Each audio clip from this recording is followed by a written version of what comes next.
प्रिय साथियों, मेरे YouTube चैनल एडवोकेट अखिलेश में आप सभी का स्वागत है। आज हम एक अलग विषय पर चर्चा करने जा रहे हैं, जिसमें किसी भी न्यायालय द्वारा जब किसी भी व्यक्ति को बेदखली की नोटिस प्रदान की जाती है और ये कहा जाता है कि आपके द्वारा अमुक सरकारी ज़मीन पर अवैध कब्जा किया गया है और आप अपना कब्जा हटा लें। जब यह नोटिस किसी भी व्यक्ति को मिलती है तो वो काफ़ी परेशान हो जाते हैं तथा उससे बचने का तरीका खोजने लगते हैं। तो आज हम बात करेंगे उससे बचने के लिए, उसके संबंध में नोटिस प्राप्त हो जाने के बाद क्या करें, किस तरह से उससे बचा जाए और किस तरह से अपने कब्जे को वैध घोषित कराया जाए और उससे बचा जाए। और यदि आज तक आपने हमारे चैनल को सब्सक्राइब न किया हो तो ऐसी ही जानकारियों के लिए कृपया हमारे चैनल को सब्सक्राइब करें। इस संबंध में सबसे पहले नोटिस मिलने पर यह देखना पड़ता है कि भाई किस अराजी से आपको बेदखली की नोटिस प्राप्त हुई है और उसमें कितने रकबे पर आपका कब्जा जो है बताया जा रहा है।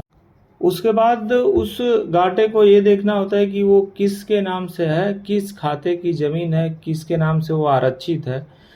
यह जानने के बाद उसके पुराने रिकॉर्ड्स में हमको जाना पड़ता है और ये देखना पड़ता है कि भाई हमारा कब्जा कब से है इस ज़मीन पर।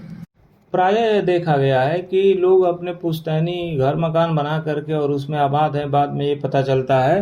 कि ये भाई सरकारी ज़मीन है, इस पर आप जो है अनथराइज आपका कब्जा है और उसकी नोटिस दी जाती है।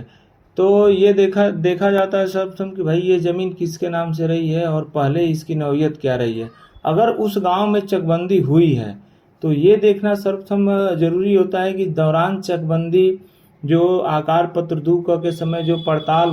पड़ताल में उसमें किसका कब्जा लिखा है या पड़ताल के दौरान उसमें आपका निर्माण या घर मकान आदि उसमें दर्ज है कि नहीं है। अगर दर्ज है तो उस कागज़ को निकलवा लें। फिर अगर उसमें भी कुछ नहीं मिलता है तो ये देखें कि आधार वर्ष खतौनी में वो ज़मीन किसके नाम से रही है, आधार वर्ष खतौनी में वह ज़मीन क्या रही है, किसके नाम से रही है। यदि आधार वर्ष खतौनी में भी उसकी नौयत वही सरकारी ज़मीन की रहती है तो फिर उसके पीछे का रिकॉर्ड का हमको देखना पड़ता है कि उसके पीछे क्या रही है। उसके पीछे के रिकॉर्ड में देखते हैं तो आधार वर्ष खतौनी से पुराना नंबर उसका पता चलता है और पुराने नंबर से पीछे जाते हैं तो 1356-59 फसली में उसकी नौयत क्या है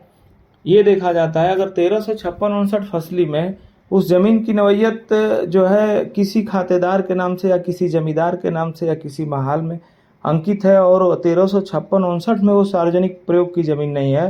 तो उसके बाद ये देखना उसमें होता है कि ये ज़मीन कब किस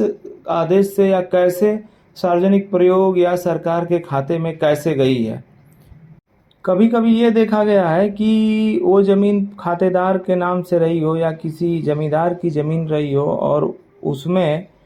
जो है बाद में उसको आकर के सरकारी भूमि के तौर पर उसका आरक्षण कर दिया गया हो, लेकिन मौका पर उस आदमी का कब्जा काफ़ी समय चकबंदी से पहले से कायम हो। तो ऐसे प्रकरणों में सर्वप्रथम उस आरक्षण जिससे वह ज़मीन की नौयत बदल करके सरकार के खाते में, सरकार के खाते से मतलब कि किसी भी सार्वजनिक प्रयोग या अन्य किसी खाते में दर्ज की गई है तो उसको भी हमको पेपर जुटा करके और उस पर इसमें अगर आपका कब्जा काफ़ी समय पहले से हो या चकबंदी से पहले से हो तो जो खसरा होता है, खसरा में ये पड़ताल के दौरान ये लिखा जाता है कि उस ज़मीन पर कौन का, तो इसमें खसरा भी एक महत्वपूर्ण पेपर होता है और इन सारे कागजात को निकाल करके और उसके आधार पर उस नोटिस का जवाब उस न्यायालय में या संबंधित को देना चाहिए। जवाब देने के उपरांत ये भी देखें कि अपने स्वत्व की घोषणा के लिए भी कोई बात अपने किसी अधिवक्ता के माध्यम से